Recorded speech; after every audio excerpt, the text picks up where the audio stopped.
Assalamualaikum warahmatullahi wabarakatuh. Salam sejahtera bagi kita semua. Shalom, Om Swastiastu, Namo Buddhaya, dan salam kebajikan.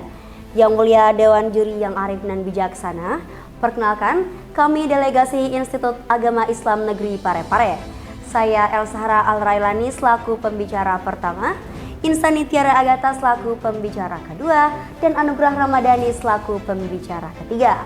Pada kesempatan kali ini, kami akan mempresentasikan artikel ilmiah kami yang berjudul Problematika Penerapan Peraturan Mahkamah Agung Nomor 1 Tahun 2013 terhadap aset yang tidak terdapat di dalam rekening. Dewan Juri yang terhormat, setidaknya terdapat 3 alasan fundamental yang mendasari penolakan kami terhadap mosi perdebatan kita kali ini, yaitu yang pertama, secara filosofis, mekanisme penerapan Peraturan Mahkamah Agung Nomor 1 Tahun 2013 sejatinya telah mendegradasi amanat sila kelima Pancasila yang menekankan keadilan dan persamaan dalam proses penyelenggaraan negara. Hal ini dapat terjadi akibat tidak adanya pengertian dan limitasi yang jelas terkait aset yang tidak terdapat di dalam rekening pada perkara tindak pidana pencucian uang. Bahkan, peraturan AKUO sama sekali tidak menambahkan dan tidak mencantumkan terkait apa dan bagaimana prosedur dalam penanganan terhadap aset yang tidak terdapat di dalam rekening. Hal inilah yang sejatinya akan menimbulkan ketidakpastian hukum pada penanganan tindak pidana pencucian uang. Ketidakpastian hukum yang muncul tersebut sejatinya akan berdampak pada timbulnya perbedaan persepsi atau disharmonisasi antar para penegak hukum yang dalam hal ini meliputi PPAPK, kepolisian, dan kejaksaan. Artinya, baik masyarakat maupun negara akan terdegradasi keadilannya akibat regulasi yang tidak mengatur secara jelas mengenai limitasi-limitasi aset tersebut. Kedua Dewan Juri yang terhormat, secara yuridis, penerapan Peraturan Mahkamah Agung Nomor 1 Tahun 2013 terhadap aset yang tidak terdapat di dalam rekening merupakan hal yang inkonstitusional. Justifikasi tersebut didasarkan pada paradigma bahwa Perma AKUO menciptakan ketidakpastian hukum baru pada penanganan tindak pidana pencucian uang, khususnya terhadap aset yang tidak terdapat di dalam rekening.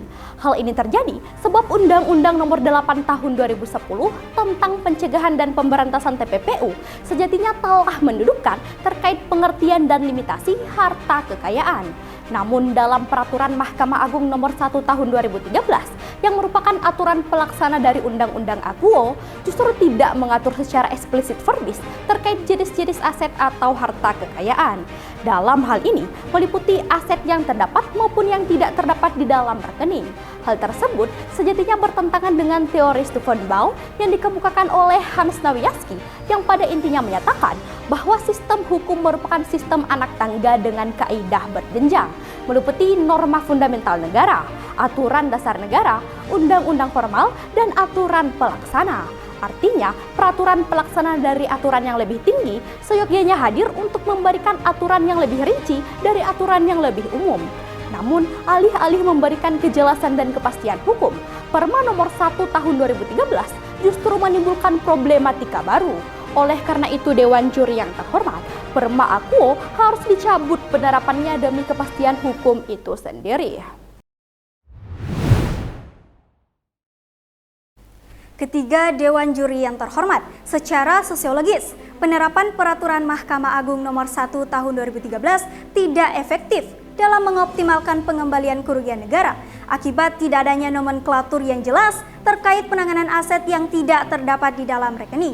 Hal ini dibuktikan dengan penanganan kasus pencucian uang yang selama ini terkesan hanya berputar pada penanganan aset yang hanya terdapat di dalam rekening. Selain itu, data dari LPS melaporkan bahwa baru 49% penduduk Indonesia yang memiliki rekening bank.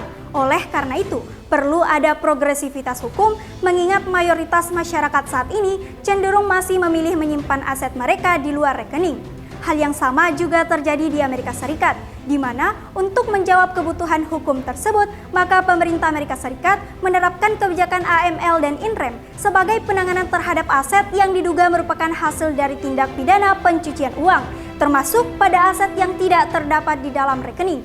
Hal ini terbukti berhasil dalam menangani tindak pidana pencucian uang di negara tersebut. Berdasarkan hal tersebut, maka proposal mekanisme yang kami tawarkan, pertama secara legal substance, penanganan perkara pencucian uang terhadap aset yang tidak terdapat di dalam rekening harus ditindaklanjuti melalui dua mekanisme, yakni pertama, penerbitan peraturan Mahkamah Agung baru yang secara khusus mengatur terkait penanganan terhadap aset yang tidak terdapat di dalam rekening.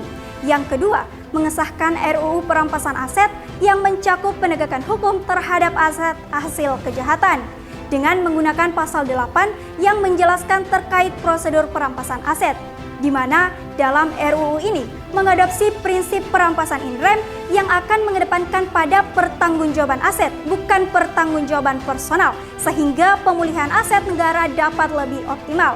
Yang kedua, secara legal structure, aparat penegak hukum yang menangani perkara tindak pidana pencucian uang harus melakukan persamaan persepsi melalui FGD tentang penanganan aset yang tidak terdapat di dalam rekening. Yang terakhir, secara legal culture, stakeholder terkait harus melakukan edukasi dan sosialisasi kepada masyarakat tentang penerbitan peraturan Mahkamah Agung baru yang secara khusus mengatur terkait penanganan terhadap aset yang tidak terdapat di dalam rekening.